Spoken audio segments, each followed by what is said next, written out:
Hey guys, welcome back to Unleashed. I am your host, Brent Henderson, and remember that we are the resistance.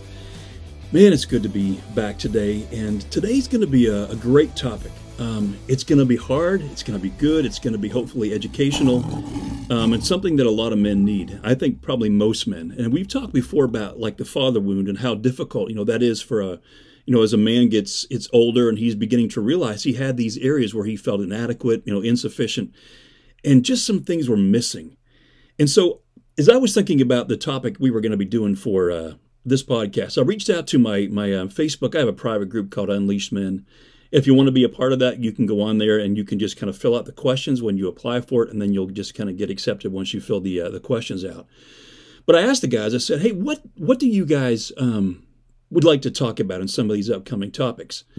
And I got all kinds of stuff. One of them was about, I'm a divorced dad raising kids by myself, help kind of a deal. What do you do? It's difficult. There was one question that came in, and it was more of a statement almost, but it was a help question. It was, my father never taught me how to fix things. He never spent a whole lot of time with me, and as a result, I don't know how to do this stuff, and I don't know how to pass it on to my kids. And then he just kind of said in capital letters, help, with an exclamation point. I think it was 3 exclamation points. I get it. I totally get it. I think in one of my last episodes I talked about, I get this frantic phone call from our youngest, and she was home alone.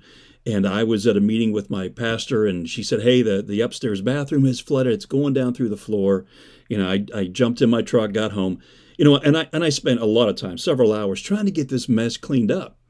But once I got all the water dried up, I'm kind of like, now what?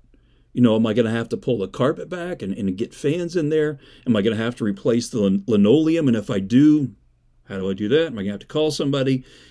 I was one of those kids who had a dad who kind of knew how to do everything, but he came out of that generation that they were pretty quiet. And he even told me at one point, he said that his dad was really quiet. His dad would be out in the garage, working on cars and doing different things. But he didn't have that relational side with my dad. And so my dad, in his early parenting years, I think he just didn't know how to have that relational side with me. And again, it was, here, hold the flashlight while I fix this, and then you can go out and play.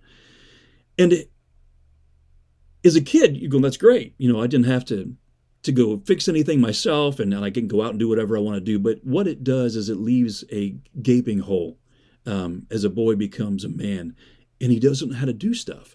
Luckily now we have things like YouTube. YouTube has become my friend. I can get on there and I'll go in and try to figure out how to fix a lawnmower or a dryer or washing machine or whatever it is. But I hate having to have to do that. And it's kind of the joke around the house. I was the musician, the writer, the speaker. But when it came to stuff like that, I'm kind of a couple bricks shy of a full load. But, it's difficult because I really didn't know how to do much of this stuff. And as you get older, you're going to face things you have to be able to do.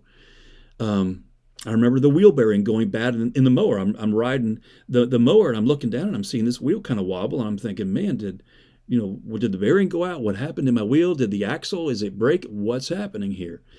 And then to have to go and get a tune-up kit, for springtime for my mower. And, I have to get the oil filter, which means I got to change the oil on that. I got to get the fuel filter. I had to get the spark plug, and I was trying to get everything working, and it wasn't working right.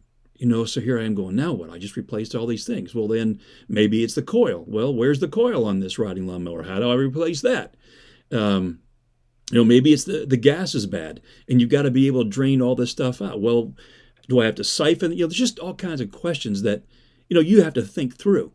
And if you don't know the answer, you can always ask somebody else, or you can go on YouTube. But to be honest with you, when I go to some place like Lowe's and I need something and I know what it is, but I don't know what to call it, I feel like an idiot. And, luckily, a lot of those guys there will say, hey, it's okay. I get it. I grew up with this kind of stuff. A lot of guys didn't. But it leaves that wound that we have, and it brings on a feeling of shame because we feel like it's something that we should know how to do, even though we weren't taught it. Because when we are around the company of other men, and they get to talking about, engines or different things, and we're not sure what to talk about, we'll either retreat or we'll kind of pose. We'll change the subject and talk about something that we can make ourselves look good in, or we'll just start, posing about, hey, wasn't that a 396 SS you had in that? What was the compression ratio on? I mean, just things that we really have read about, but we have no idea what we're talking about, and we just kind of pray and hold our breath that no one's going to ask us, any more in-depth questions. But it's that, every boy wants to know that he's going to grow up to be a strong man, and he wants to be the hero. I mean, that's what every little boy wants, to grow up to be the hero in the story. And as we get older, if we can't do things like basic things, like fix things, we don't feel like a hero. We feel like a zero. I had a picture for a long time. It was in my office, and it was a man dressed up with all of his armor on, with his sword on, this white stallion, and he's riding out to go to battle. And his lover is reaching up, and she's tying her colors onto his arm. And it was this sign of, you are my knight in shining armor, and I'll be here when you come back. Any man will go into battle for a woman. That's the power that a woman has on a man. But in the everyday battles that we have, how do we fix these things when they break? How do I talk to my wife when really all I want to do is fix her so this conversation can be over? Let's be honest. We don't know how to listen well. We listen to respond rather than listening to really hear, because we are so afraid in that conversation that if they say something that makes us feel less than a man, we're going to get defensive. And we're going to start listing all the things that we do well, rather than listening to what their heart is saying. Here's what I need from you. Even my wife will tell me, it's kind of the joke, like I said, when it comes to fixing things, YouTube is my friend. But the fact that I am willing to go and do that makes me the man on the horse riding into battle. We all have to learn how to do things sometime, somewhere. But if we don't know how to do it, again, we'll become the poser. And when we don't know how to do these things, rather than feeling like that knight in shining armor, we begin to feel more like the water boy, right? And that's our place. We're only good enough to be able to offer some water to someone who's really, in the game, to a real man. And so we become the poser. And why do we become the poser? By putting those things out there that we're really good at and never letting anyone see our deficiencies. It's because the poser, we think it gets respect from others because we're only putting that good side of us out there, even though it's based on deceit. It's working for us. We're getting something out of it. And that's why a lot of us will do that. So, as a kid, the whole thing with getting our identity from the poser or getting it from somewhere else, many, young boys will get their identity, from their dad, how big or tough or how much money he's got or what these things are. And it might start off with a comment, something like, my dad could kick your dad's butt. Or, my dad makes more money than your dad, or, my dad, whatever, you fill in the blank, whatever that is. And I think you know what I'm talking about. But one of the dangers of fathers not bringing or initiating their sons into this masculine journey is that the son will never feel like he can live up to the expectations of the father. And he'll never be good enough. So as a result, he'll find himself getting into all kinds of trouble. He'll be racing in the street. He'll be, sleeping around, fighting, partying, all this kind of stuff. And before he knows it, he's trapped in this performance-based mentality where he's masculine, he's good enough if he can fill in the blank. So it's difficult because these things are expectations, and sometimes they're unrealistic expectations, but we feel them. And so we feel like we have to be able to live up to this stuff. Whether it's fixing something, whether it's balancing a budget, whether it's being a better lover to your wife, being a better parent to your children, whatever. And if we find that we are struggling doing those things for our own kids, like maybe our fathers did for us, we begin to resent it. It was probably about the age, I think I was about 10 years old. And my parents, they would leave me alone. I was about the age where I could, back, it wasn't like it is now, where we're afraid, lock your doors, you've got, guns stored in different rooms in the house or whatever because of the culture, honestly, of what we were dealing with now. But they would go to dinner with some of their friends, and mom would put in a TV dinner. I don't know where my sister would be, probably at a friend's house somewhere. I think she was old enough to have a boyfriend by then. But I would go and I would, put on like one of these science fiction theaters, back in our den where the television was. And once the sun would go down, it would get a little bit spooky being by myself at that age. And my first gift was a BB gun.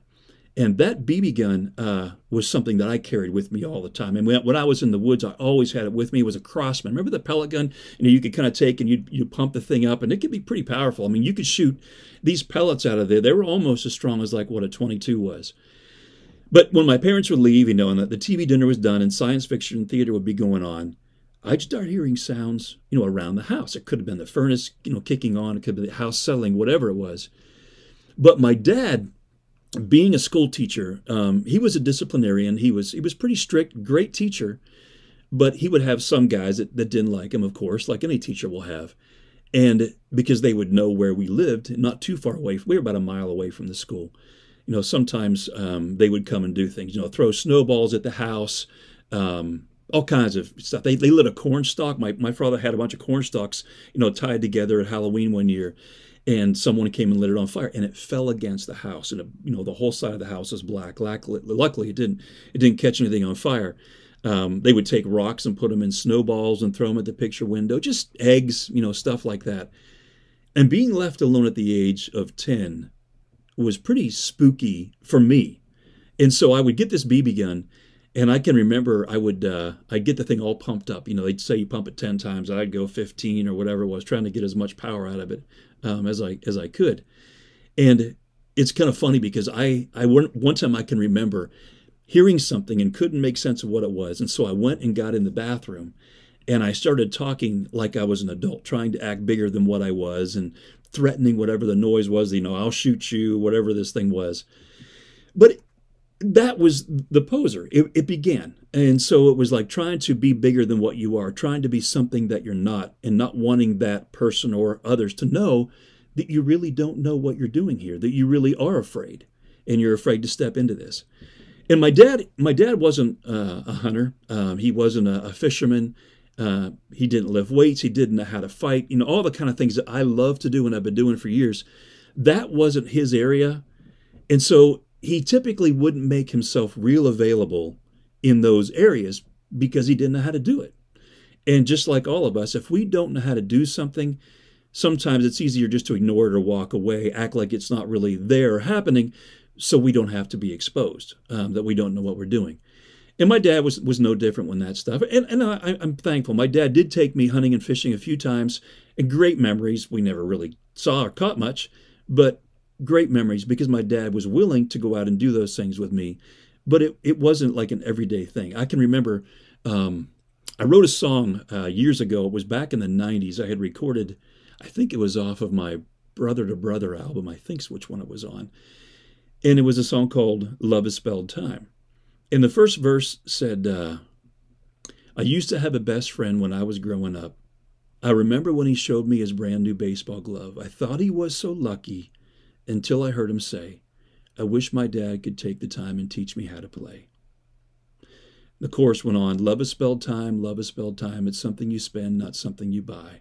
Before time is gone, I hope you will find, in the eyes of a child, love is spelled time. And it is true. Love is spelled time. My dad would go out and spend time with me, but when that song was written, Dad would get home from school. I can remember him saying he needed to take just a little nap as an adult. Now I understand that. You want to go take 10 or 15 minutes on the couch, kind of tip your head back, close your eyes or whatever. And then he would start grading papers. Well, as a kid, you got all the energy in the world. I'm going to ask God someday, why did you do it backwards? Why did you give the kids all the energy? But I would come walking in, and Dad would be, grading papers, and I'd say, Dad, can we play catch? Well, let me finish this, and then I got to do this, and then maybe after dinner. And so we'd eat, and I'd be begging him to go outside, and, he was exhausted, but I'd drag him outside, and my dad didn't even know how to play catch. He never played sports when he was young. And he'd throw the ball, 3 or 4 times. And Dad, it was kind of comical now when I think back about what was that movie, Leave Their Own or whatever it was, you throw like a girl, I am a girl. But my dad didn't know how to throw very well. And so it was kind of like, Dad, let's kind of get done quick before the neighbors see you throwing, or any of my buddies seeing you try to throw a ball here. But he went out and bought me a ball glove, and we would play catch, not for very long. And then he'd say, I really need to get back in and finish, grading these papers or whatever it was he was doing. And so I would take that baseball and I would go exchange it for a tennis ball. And I'd go to the other side of the house where it was more flat, and I would throw the tennis ball, down along the foundation of the house where it was cement block, and bounce it back to myself and play catch. It's too bad that as kids we couldn't really know what we were feeling to be able to say to our fathers, Dad, I need this. And I can remember too when I got started in the martial arts, and my dad, like I said, he was pretty passive. Was fighting was never going to be okay. And I mean, I think there's a place, for, hey, teach your children to not be fighters, but when they need to know how to fight. And he didn't know, so that never got passed on. So some of those circumstances when it was needed and he didn't know how to do it, I went and got in the martial arts, stayed in it for a number of years because I wanted to know how to be able to defend myself. And I think some of that's because I didn't know how to do all these other things. I wanted to know how to protect myself, maybe from being made fun of because I didn't know how to do this stuff. Who knows? I mean, think about the emotions. For men, when we think about, being relational, what's the two emotions that men are allowed to kind of express? Well, joy, like the Final Four, either if your team just won or whatever it was, or anger. That's kind of masculine. It's kind of testosterone filled. It kind of shows that masculine side of you. And if you feel angry, then you kind of feel almost affirmed in your masculinity because you're going, hey, that's kind of a masculine thing that if called upon, I can use that. But we kind of grew up with seeing, like for me as a kid, Batman. There was Superman, but Batman was my hero. In first grade, I remember I was in the hospital for maybe a month or so, and they got me a Batman costume. And I put the thing on, and I can remember running around the hospital room pretending that I was this superhero. And when you think about today, we call a lot of people heroes. And again, I don't want to take anything away from someone who has pulled someone out of a burning car, fought for our country. I mean, they're heroes in those aspects. But when I'm thinking about heroes, yes, those qualify, but I want to talk about life heroes. The kind of heroes that don't get all the glory, the kind of ones that you don't hear a lot of their stories. And, my hat's off to all you veterans out there who served, and I know it's hard for you guys to be able to share some of those stories that most of us will never know how you really did put it all on the line. And again, thank you for your service. But when I think about the everyday heroes that kind of get missed, these, sometimes they might be, someone who might have stopped an armed robber in an instance where lives were in danger and they step up. But that might be one of the only things that they ever realize is being a hero. Rather than the everyday stuff is, how do I lead my wife and my children spiritually, consistently? That's a hero in my book, because it is not easy. We get busy with life and we forget that our role is to love our families, to teach them, to mentor them, and to live what we're teaching them. But we get quiet, especially if we feel like we're not living up to those things that we're going to be teaching. Well, we better not say them out loud, because now the microscope's we're under that, and we have to kind of look at ourselves and going, I'm really not fulfilling what my role is here. Maybe it's doing the things with your kids that you're not good at. Maybe it is going out and playing catch or hunting or fishing, or teaching your children how to, balance a budget, how to listen to their wife, all that kind of stuff. So there's all kinds of heroes, but that everyday hero is something that's missing, because this generation, and maybe the last couple of generations, haven't really been initiated into manhood. I don't know how else to say that, into authentic masculinity. We find ourselves, like I said, becoming the poser just to try to feel masculine, because we were never told that we had what it takes, and shown and taught. Because you can keep trying to tell yourself, I'm good enough, but when you can't fix stuff, in that area that you're inadequate. You don't know what to do, so you will feel like you're not good enough. And it's a lot easier to teach a child how to be able to do things than it is to be able to untangle all these wounds when he gets later in life. So, what did Jesus do?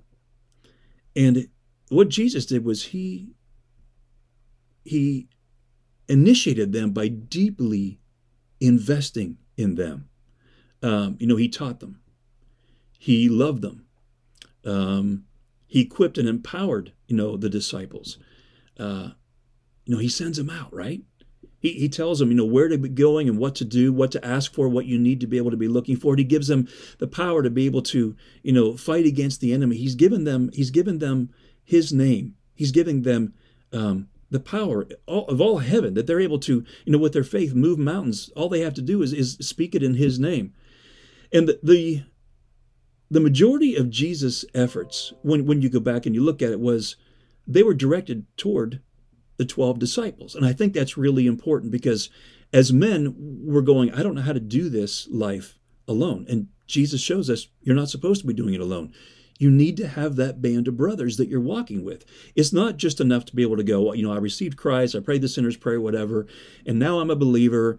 And, I teach how to untangle, unhealthy thoughts. I've talked about that in some of the past episodes.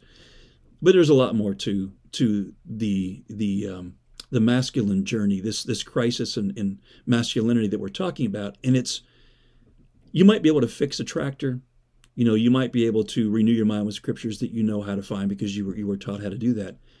But relationally, you don't know how to walk with a band of brothers, how to get a band of brothers together, how to be open and honest, how to hold each other capable of making good choices to make it a safe place for the other man. It's a lot easier to go, here, take that 3/8 socket and put it on that. You'll put a little WD-40 on it. It'll come out in about 3 minutes. You'll get it out. That's easy.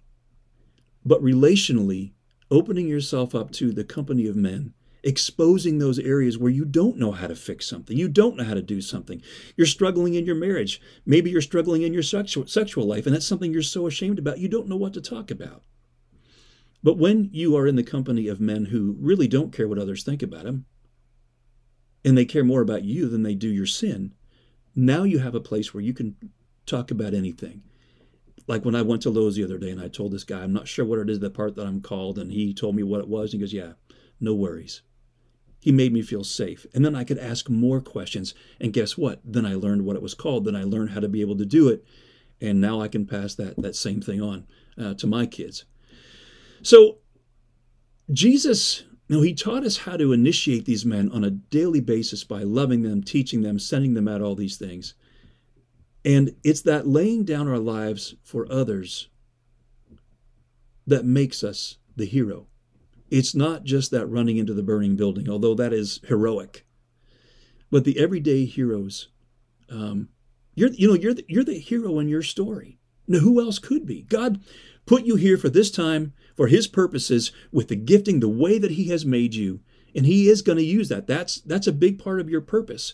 Knowing your masculinity is a part of what's going to help you fulfill your purpose, because God made them male and female, male and female. He made them in the beginning.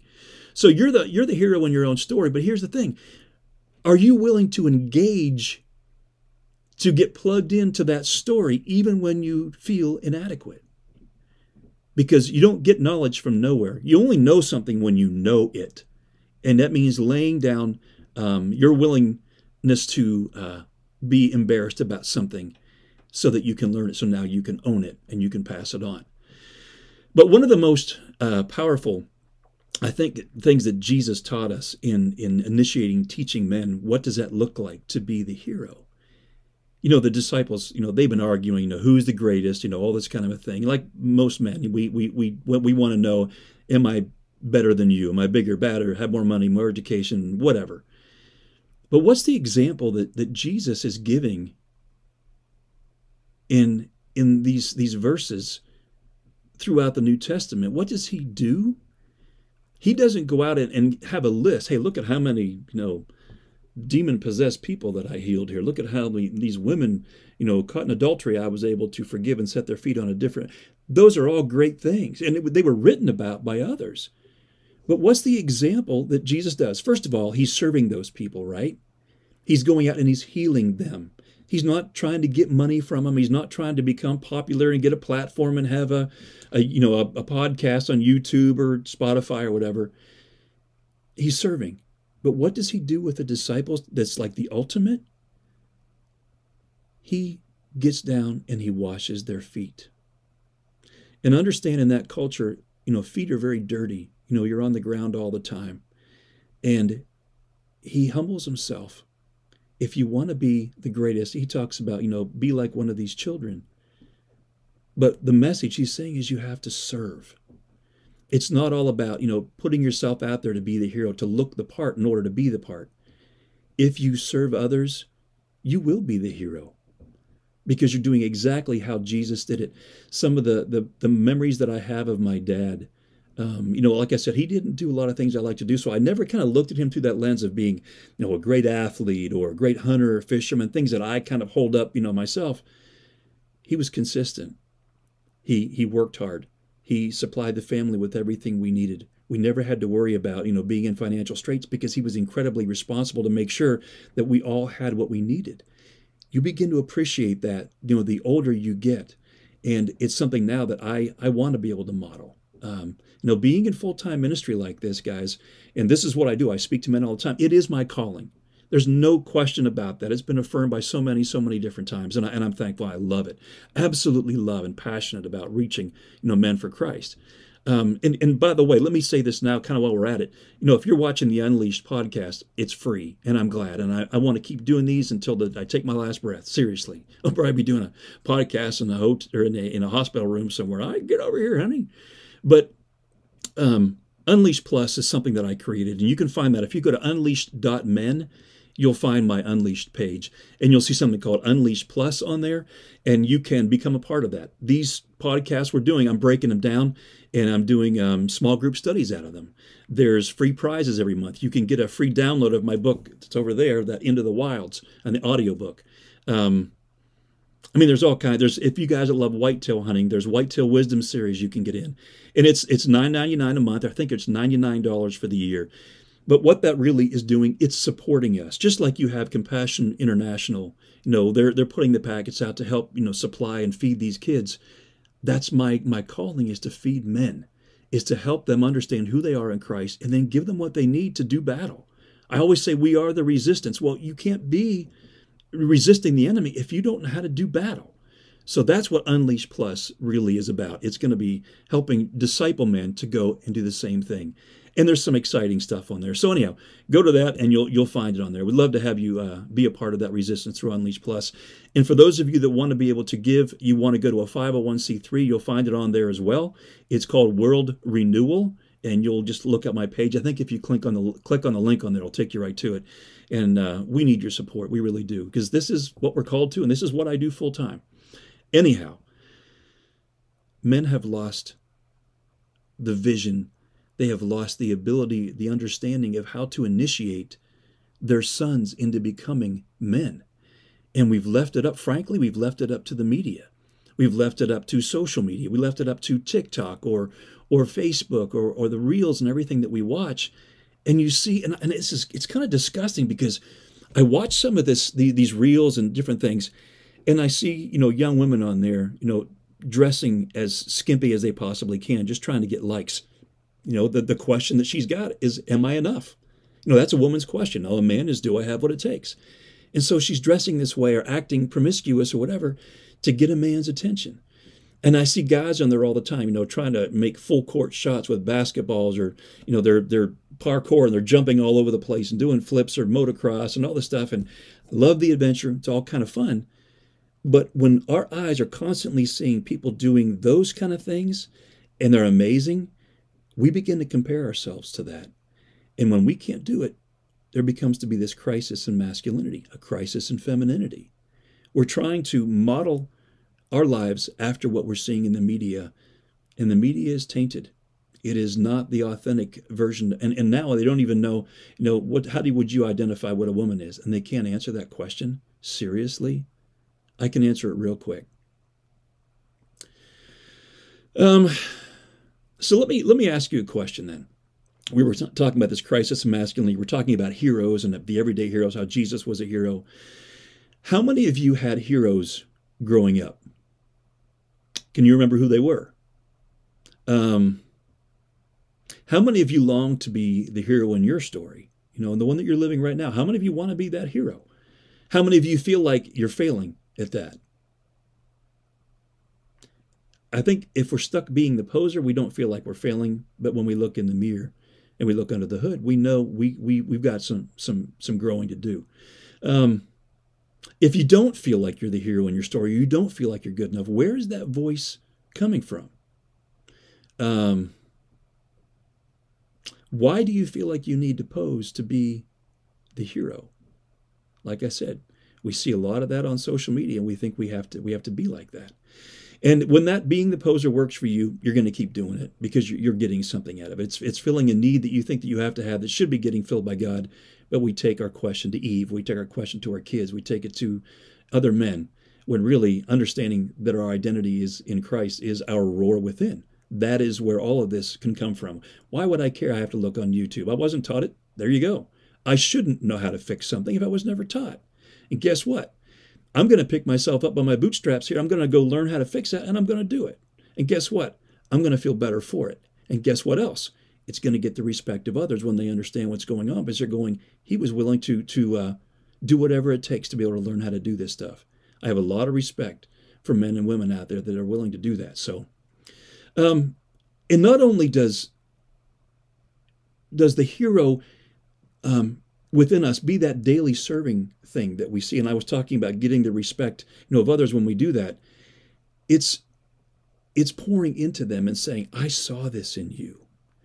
One of the things that I used to struggle with, and I have to be careful at times because, I've had so many great stories. I shared about it on last week's podcast, is when someone else, whether it was one of my kids or another man or someone, is telling some really cool story, something that they got to be a part of or whatever. And next thing you know, you're telling a story to one-up them. Why in the world would I feel like I need to one-up somebody? Because that's their story. Why would I need to step in and try to steal the glory? Usually when that happens, you can spot when someone's feeling, pretty insecure, when their worth and value is coming from what other people think about them. And so I think I robbed my kids sometimes, rather than, hey, watch what your dad did. Look at this big buck that I shot. Look at this big fish. Look at the size of my whatever. My muscles. And the kids are going, what about me, Dad? The other day, 14-year-old, Emma came in, and she's been playing tennis. And about 2 years ago, when she was running, we'd kind of laugh because she was a little bit awkward when she would run. Well, now she's been, tennis practice every day. She's been doing all this stuff. And she came in from her first, big match or whatever it was from tennis. And she came in the door, and she grabbed me by the arm and pulled me outside. She goes, I want you to see how fast I can run. And she took off running down the street, and I was cheering her on. The thing I think I like about getting older is I really don't care so much anymore what people think about me, but I really do care about seeing others feel good about themselves and succeeding. And we owe it to our kids and those around us. That is being the hero in the story. When they come to you and they want to see you watch them do something, that means you're safe. And it means that you mean something to them, that they want to bring that to you. So guys, we need to learn how to be the hero in these stories. We need to be these warriors. My shirt, matter of fact, if you want to get some of these shirts, just reach out to me through the Unleashed Men website. You'll see there's a place on there to send an email as well. And you can get these. It says, when you sit with warriors, it says the conversation is different. Just like what we're talking about today. This is what matters. But the Bible, God was talking about, these warriors. And he says, what God says about you. Exodus, it's in chapter 15, verse 3. It says, the Lord is a warrior. The Lord is his name. And I love that God says, he's a warrior, and that we were given that same heart is what God does. We were created in his image. And the author, John Eldridge, I think it was in, was it The Way of the Wild Heart or The Wild at Heart? Was one of those, or maybe it was in both of them. He follows up that verse because we talk about how every little boy wants to know he's someone dangerous, someone to be reckoned with. Well, if we're initiating men into this company of men who know Christ and are living out their true purpose, they've been unleashed, it's important for the boy to know that he is a warrior. And John says, the boy is a warrior. The boy is his name. When God made man, when he made a boy, he made him masculine. He made him strong for righteous reasons. And guys, we've lost that. There's a crisis in masculinity we're seeing in this country like never before. And we need to initiate our sons into the company of other men. We have to, guys, we have to reawaken that fierce quality within our sons. We have to initiate them into what authentic manhood really looks like. We have to help them discover that it's connected to a higher purpose, something greater than themselves. Because this generation is all about living for YouTube, living for, TikTok and Reels.